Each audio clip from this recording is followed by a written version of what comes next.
But first, in a major victory for Democrats in the U.S. House of Representatives, two bills that strengthen the background check system for gun sales are now on their way to the Senate. It's been over 20 years since significant gun control legislation has cleared the House.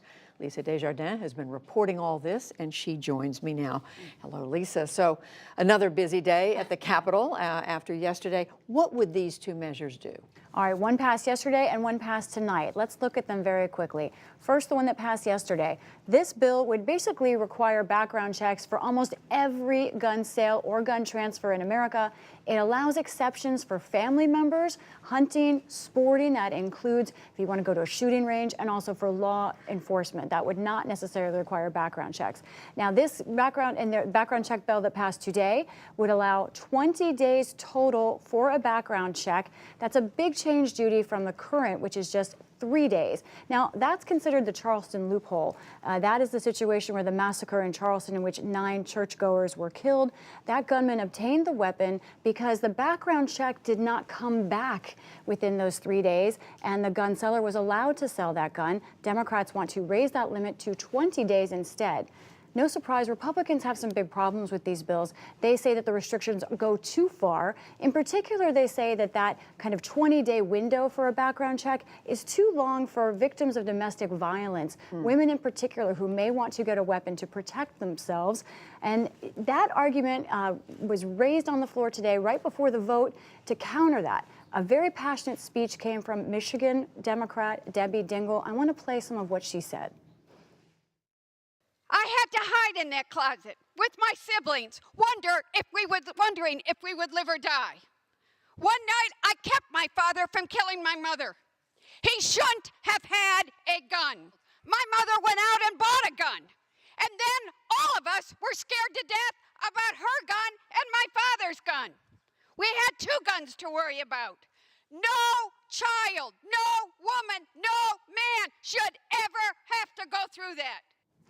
She said her father was mentally ill and should not have had access to any gun at all. And so that's the argument Democrats have made about that. It was a very powerful speech, and that bill did pass in the House today.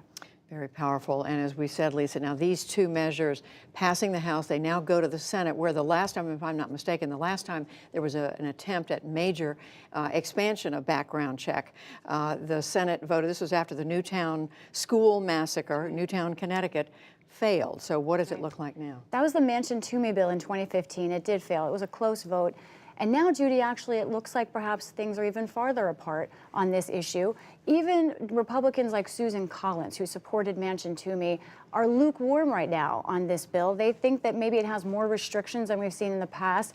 They're taking temperatures. There is a chance that something happens in the Senate. And one of the reasons why is gun statistics, frankly. Let's look quickly at where we are with gun deaths in this country. Last year, the number of gun deaths increased to over 39,000. The majority of those, 2/3, are suicides, of course.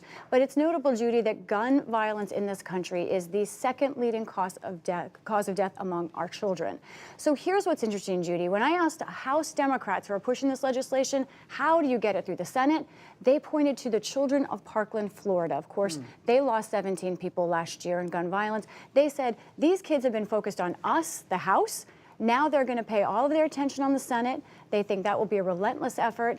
We'll see what happens. They have a steep hill to climb. There are many doubts in the Senate about this legislation. And meanwhile, what are polls saying about the public view on this idea of universal background checks? There's a real disconnect here. Let's look at what the polls say. The public, 92% support the idea of universal background checks. Just 6% oppose. You know, Judy, often in these polls, there's a partisan divide. You know, the Republicans one way, Democrats the other. Not on this issue. 89% of Republicans support universal background checks.